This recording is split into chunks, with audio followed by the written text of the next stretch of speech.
प्रशासन का लेटर अपने सर पे चिपका के चलूँगा मैं 24 घंटा। जब 2 दिन पहले ही मुझे लेटर मिला कि हाँ प्रशासन का ऑलरेडी हाँ की परमिशन है, तब जा गैला के बाद फिर हो जी देखी जब ऑलरेडी हमारा मिल गई बा तो हम गैला के बाद जी काहे खातिर देखी भाई गजब सी बड़ा मोहब्बत में इतना पागल हो जी बसरे तनी के हैं।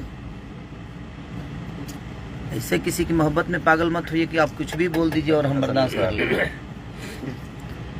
तरह मौसा के हो देख ला ही प्रशासन के लेटर 2 दिन पहले हमारे मिल रहे तार मौसा जी दिले बड़े